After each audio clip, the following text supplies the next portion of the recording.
Hi, everyone. Welcome to our next episode of our Big Unlock podcast. We're in season 6 now with 180 plus episodes. And today we are welcoming Matt Blosl on our podcast here today. And he's the CEO at DexCare. I'll start with a really short introduction, and then Rohit will introduce himself, and then we can pass it on to Matt. Welcome once again to all our listeners. My name is Ritu M. Oberoi. I'm the co host here at the Big Unlock podcast and managing partner at Big Rio and Demo Consulting. And welcome to the podcast. Thank you. Yeah, hi Rohit, you everyone. yeah. Super excited to be here with the Ritu you and with Matt. I'm the Rohit Mahajan. I'm the CEO and managing partner at Big Rio and Demo Consulting and the co-host of this podcast. And over to you, Matt. Great, thank you. Yes, Matt Blosl, CEO of DexCare. DexCare, I'm very familiar with not only this space in healthcare, but also being part of high growth companies. DexCare is my seventh venture private equity backed company. And so excited to talk about everything that we have going on here at DexCare.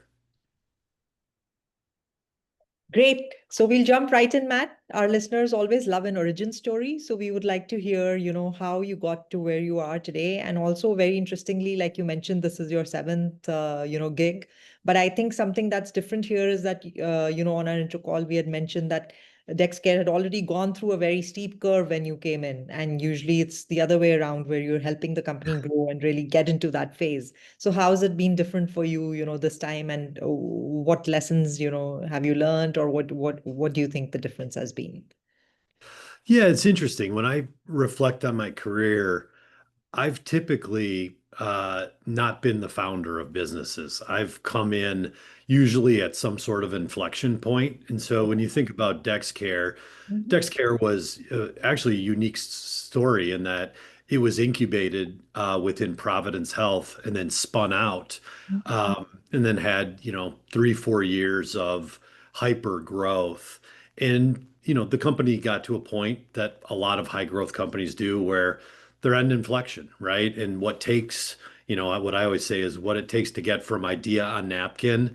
to, a certain point takes one, often skill set, and then taking it from, let's just call it point B, then to point C, whatever that, measurement is.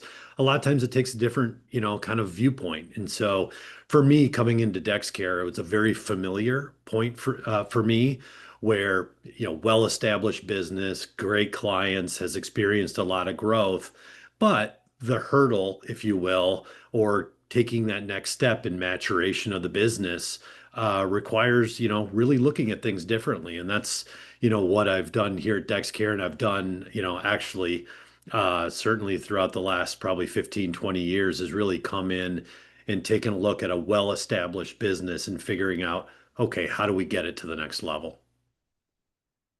Okay. Rohit, would you like to ask a question? Yeah.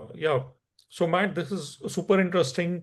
Could you please share with us your interest in healthcare? What got you started into healthcare, and talk with us a little bit about your, story and your journey to where you are at today. Yeah, it's interesting. I don't know that it's the typical story. I actually spent most of my career not in healthcare. My Nice. wife is actually a physician, so I always said to myself, I don't really need to go into healthcare. And then about 12 years ago, I had a private equity firm tap me on the shoulder and ask me to come help scale a healthcare technology business. And it was funny because as we were going through, kind of the mutual diligence process, I remember saying to them multiple times, if you want somebody that has healthcare experience, I'm 100% not the guy. And they said, no, we need somebody to come, help build and scale this business. We have enough domain expertise within the company. And it's interesting because I didn't really understand it at the time, but I really understand it, now in my career where most companies, you get to a certain point, we were 200 people, you have plenty of domain expertise at that point, right? But Yeah. what a lot of times you're missing is kind of that foundational experience, right, of getting it to the next level. And so, anyways, I spent 7 years, building and scaling that company. We had a very successful exit. And it's funny because in between that company, Xperity and DexCare now, I actually went outside of healthcare, spent 2 years helping building and scaling a very different company. And when DexCare opportunity came up, I was really excited to get back into healthcare. Again, something I never thought I would say, but I really enjoy it. I would say the reasons for that are, I think we all know healthcare is extremely complex. I would say extreme because of that complexity from a technology perspective, farther behind than other industries. And so for me, as somebody that likes to come in and, get into messy situations, messy, industries, this is a good one, right? Because there's a lot that needs to happen, a lot that we can catch up on. And then, Yeah. I'd be remiss if I didn't say, it does feel good, right? With what, the output of what you're doing. I've worked for, businesses before where we were helping Fortune 500 companies make more money and, do things like that. This has a different feel. I spent 7 years building a company in the urgent care sector where, we got to see the direct results, right? They got to see more patients, have more engaged patients. In fact, that business I was with through COVID, and so we saw, the impact that our software had, not just on the providers, but on the patients as well. And so there's an element to where I've been missing this feeling for a long time in my career, which is really feeling like you're all the hard work that you're doing every day. It's not just, technology. It's, the downstream effect of that really makes you feel like you're making an impact. Yeah, you're genuinely making a difference, and I think that Yeah. feedback is really good. Yeah. So Matt, it was interesting that you mentioned Providence and how, it was spun out of Providence. And I think in our earlier chat, you had mentioned this culture of co-innovation that you had, where you always work with your customers to innovate rather than just building something and then, trying to sell it to the customers. So that was a very interesting and different perspective. So we would love to hear more about that, the co-innovation culture and how you've kind of fostered that at DexCare. Yeah, it's interesting because typically when you think about, co-innovation or even customization, right? That's typically seen as a negative attribute, right? Within a SaaS business, right? Ideally, you build a piece of software and there's a minimal customization or configuration as possible. Ideally you take it out of the box and you can plug it in with every client. That's Mhm. not realistic, in my opinion, certainly within, I would say, healthcare in general, but for us, focusing on large health systems, having a one size fits all, um, product just really won't work, right? I don't think you'll get mass adoption of it, and you Mhm. certainly won't get full, benefit from it. And what's really cool about where we are from a technology perspective is that you can do customization at scale or Yeah. innovation at scale. So often when you think about innovation, you think about that being a one-time event. We Yes. innovate this product and then we sell it to all of our customers. What we're able to do now and the mentality that we've taken at DexCare is every single client of ours is innovation, and we're innovating for that health system. They all have different priorities. They all have different workflows. They all have different, system and data capabilities. And so we look at innovation on an individual level, that we're coming in and we're helping innovate using obviously our core platform, but making it very applicable to the Mhm. environment in which we're implementing it. And that's something, again, it's a mindset shift, because so often that's thought of as a barrier to scale. And what we've proven is that, and obviously with the help of, technology, and certainly, with the artificial intelligence disruption that's happened, we can just move data, process data faster than ever before. And so we're leaning into that, not as a disadvantage, but actually as an advantage. not just for our customers, but a competitive advantage for the company overall. And Mm. it's interesting because I still have to explain that, right? Because, you think about the investor community, right? And they still, they see things that, whoa, wow, this, you have individual installs, if you will, at different clients. Wow, Mhm. that can't be the economics on that can't be great. And we've Yeah. actually proven that to be not the case. Okay, great answer. I think this kind of ties into my next question, where, I was going to ask you about this.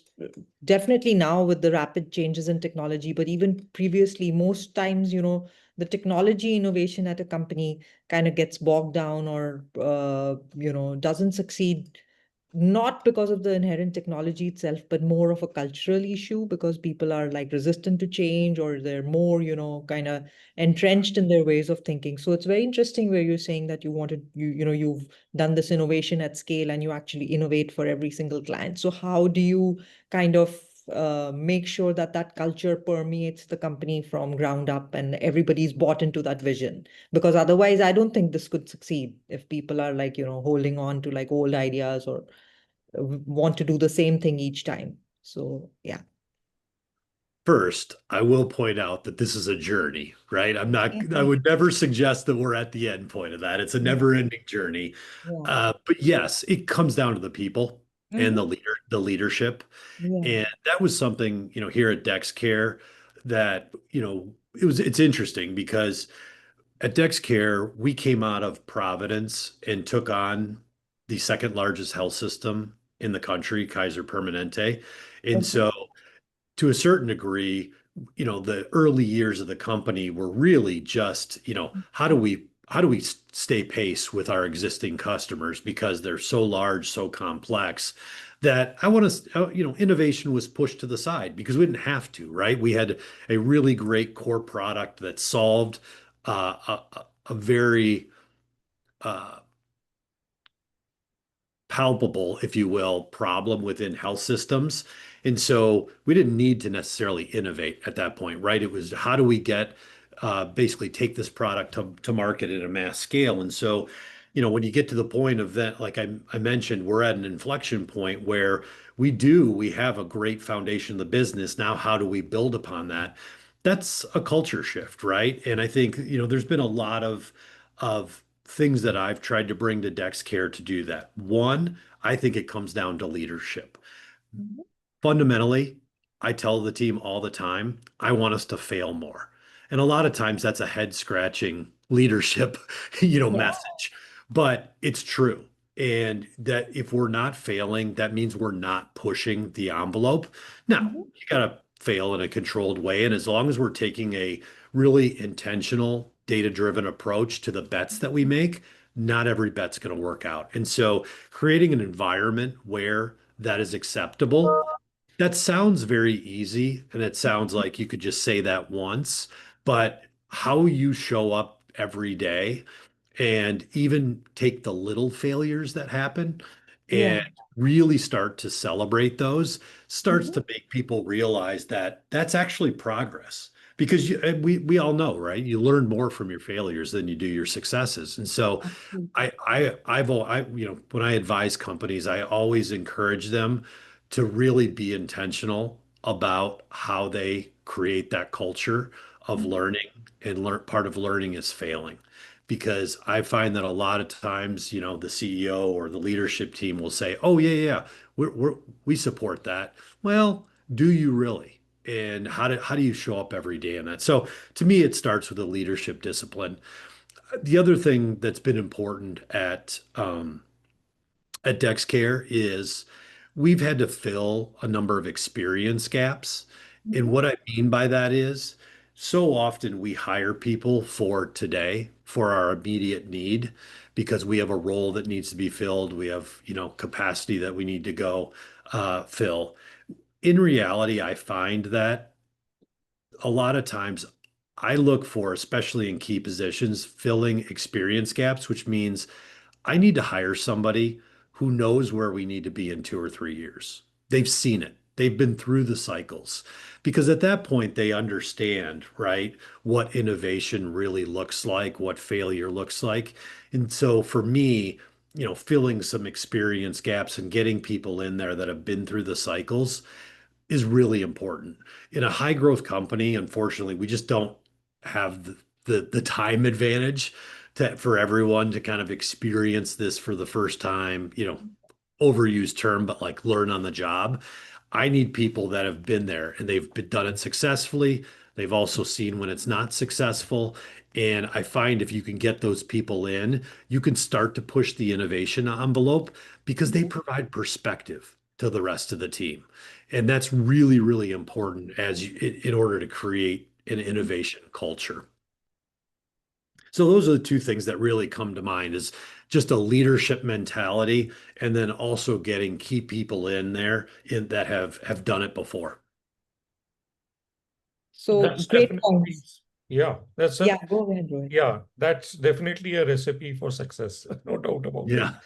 Yeah. So Matt, I would like to chime in. You were previously mentioning the infusion of AI across the board in your approach with your clients and also the product and the services that the company is offering. So tell us a little bit more about what does DexCare do, and how does it help the clients, and how did you think about infusing the AI into the entire approach and the product and services as well? This is a conversation that I have in some capacity every day Yeah. because AI is an inflection point. It's arguably the largest one we've seen.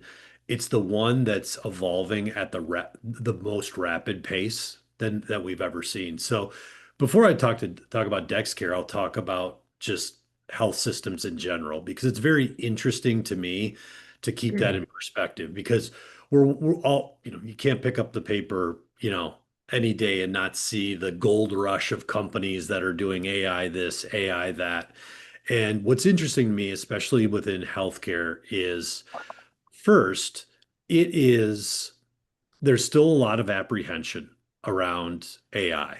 There's AI governance committees within health systems that have been set up. And so, there's a degree of education that still needs to happen.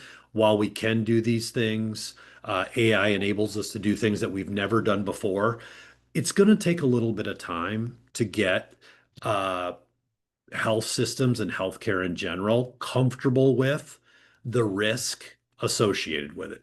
And obviously, this is more real, right? I mean, if you take it to the point of treating patients or take it to the point of using, patient data, right? There's real risk associated with that. And so there's going to have to be some time for this to prove itself out.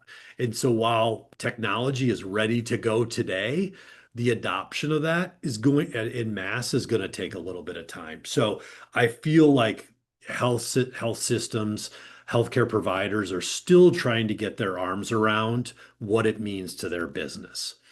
The second thing that I'm hearing a lot within the healthcare ecosystem is even once AI gives us the data or the insight, that's only part of it, right? We need to change, we would still need to change the workflow, right? How do you change how we go about doing our business, whether that's scheduling a patient, whether that's treating a patient, whether that's following up with a patient? You have to change the workflow. Just having the prompt, meaning the data or the insight, that's just the starting point. And going back to, what we said earlier about, healthcare being slow to change, it being very complex.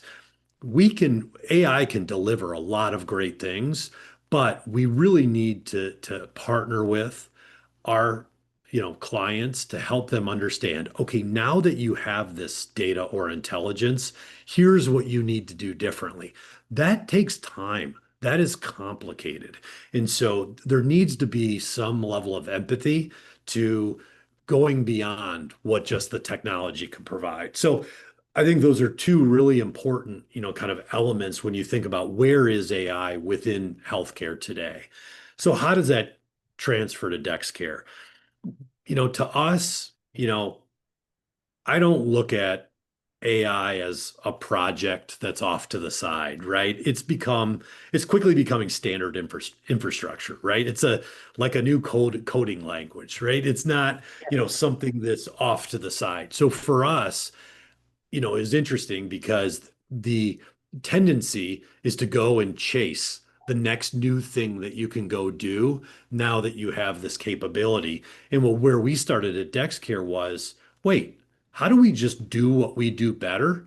Whatever better means, more efficiently, more impact, now that we have this new capability. And so we've really started to take an internal look at it, say, how can we just, even for internal operations, how do we use it? Forget about what we take to our clients and our products and services. How do we use AI to write code better, communicate with our customers better? Then, secondly, let's think about it relative to our existing products. Before we go crazy and start to innovate and really develop new products, what does AI offer us to make our existing products better? And so we have a roadmap that goes well into next year that you could argue doesn't necessarily even have incremental revenue associated with it, but it's innovating within our existing products. But then obviously now you go to kind of the third component of that. Once you go from internal operations to existing, products and services, true innovation. It has changed the game for us because what used to take 6 months to rapid prototype or build an alpha version of, I have teams doing over a weekend. It scares me. I have no idea. It scares me, but Yeah. in a good way. In a good way, Yeah. right? Because it's like, how do I harness that now? Like that, Yeah. I literally thought they would come back to me, in months. Now they're coming back to me in days, with like a initial version of a product. So I think for us, it's really made us rethink our entire product development process, how we go from an idea to shipping product. It's completely changed. We can think about it differently. And it goes back to what I said before. Because of that, the rapid pace at which we can do things, we can fail more, which means we can innovate more. And so it's just the pace of things has just incredibly picked Accelerated. up. Yeah. And then I'll just kind of take that one step further, going back to, what we talked about with co-innovation. Is it really, the time that clients have with us? I mean, we're one of hundreds, thousands of vendors that they're working with that are coming to them with ideas.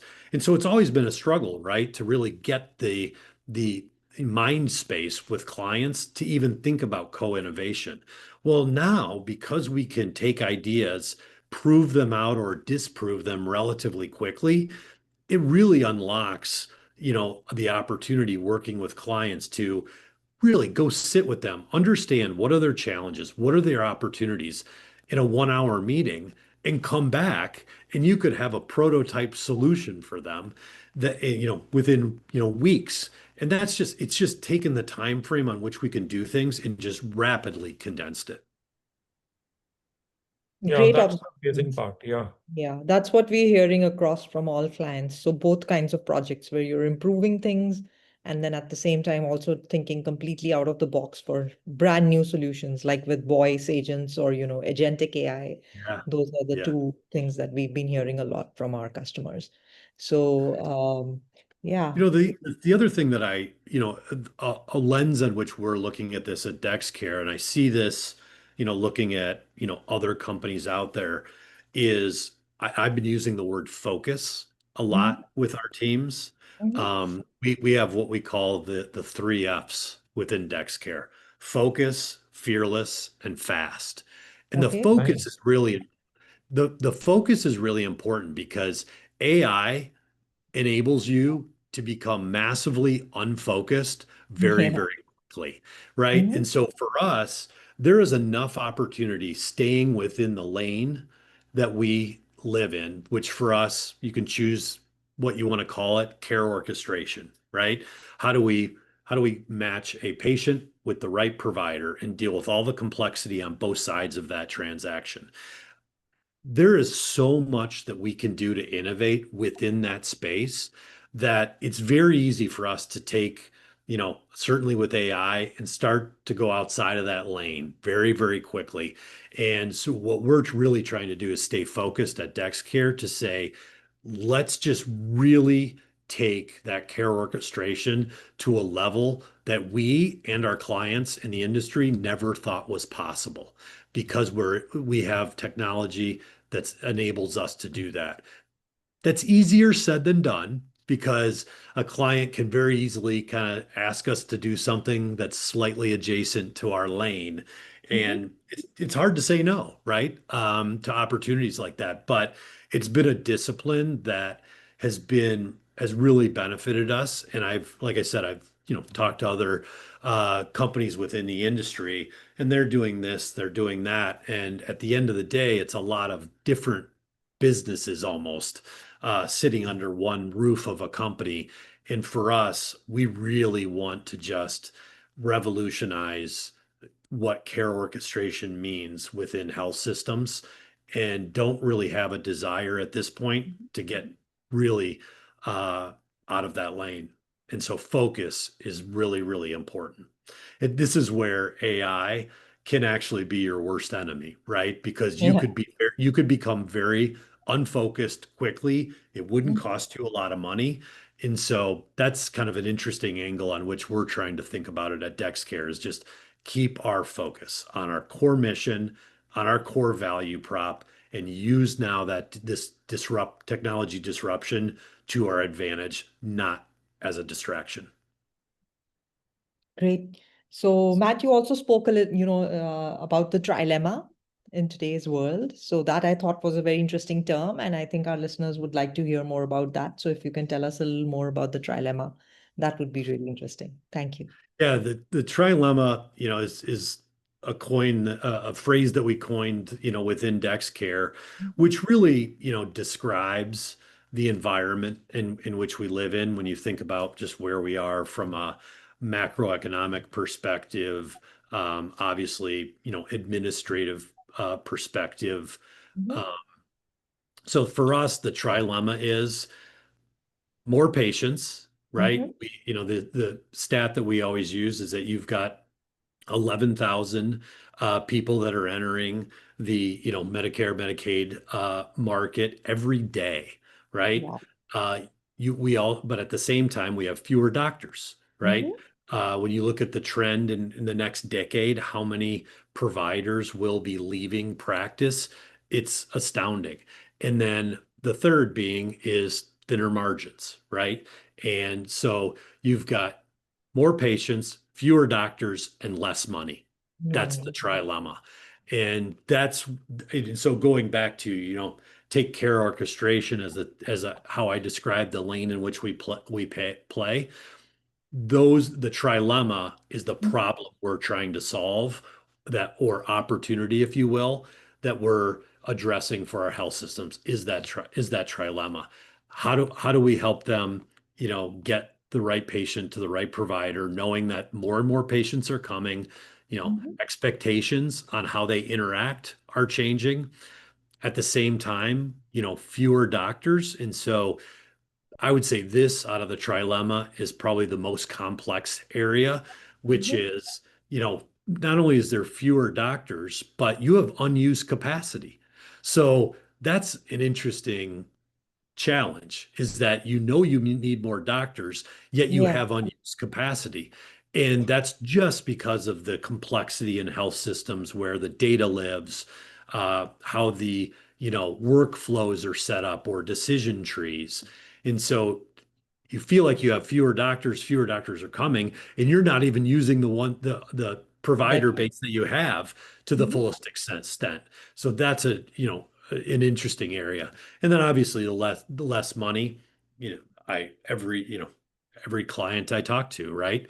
They're being challenged to do more with less. Mhm. Uh, because of the macroeconomic environment, razor thin margins are getting thinner. And Mhm. so that really gets into, which is great for us because the value prop or the ROI stories around DexCare, a lot of them are around efficiency. And that's exactly what they need because they're facing, a lot of uncertainty. Not only is there, margins compression that's happened since COVID, I think there's just a lot of uncertainty of what the next couple of years are going to look like. So the trilemma is something we talk about every day, right? And it's a really an easy way for us to calibrate, with somebody that we haven't met. Well, what are you here to talk to us about? We don't talk about our great product and all the neat features it has. We start with the trilemma is that you've got more and more patients coming to your door. You've got a staffing issue, whether that be actual physicians, nurses, and at the same time, economically, we know you're strained. And from there, it's very easy to then look at the DexCare platform and see how we can help. Great. Rohit, would you like to ask a question? Yeah. So before we finish the podcast, Matt, we are coming close to the end of this session. Love to have you on more sessions, of course. But for the end of the session, any insights or thoughts that you would like to share with the audience? That anything when you look in the crystal ball or when you're looking into the future, like what do you see coming our way? And yeah, any parting thoughts for the audience? Well, it's interesting because, I'm just coming off of, I was in Las Vegas at the Health 2025 conference last Missed week. meeting you there. Rohit was Yeah. there too. I was there too. And I missed meeting you there. well, and that's the best part about that event is everyone in healthcare is there. It's a nice mix of, of the different people that are kind of bouncing around the healthcare technology ecosystem. But, Yeah. I was trying to describe to the company some of my takeaways from that time. And I think it goes back to something I mentioned earlier, which is the pace at which things are happening. That's what everyone was talking about, right? Is that, a lot of the problems or opportunities that we're facing are not new, but the pace at which things are changing, and that's all of us, right? Whether that be, health systems, whether that be, technology solution providers, whether that be investors in, those constituents, things are just happening at a rate that we've never seen before. And it's it's exciting, but then at the same time daunting at the same time. Yeah. And so what does that mean? What that means is that because of that pace of change, I find that everyone is rethinking their business. It's a really interesting time where whether that be our clients, health systems, ourselves, the other, healthcare technology providers, they're all rethinking their business right now. And it's a fascinating thing to step back and look at because what I also think is that, our ability or our opportunity to collaborate together is really, really strong. And that's why I really enjoyed, I enjoy getting out in the market because we're all rethinking how we do things. It's not like there's companies out there or health systems out there that, are the model and we have to just do it like them. Every single one company is rethinking their business. And that's exciting because every time we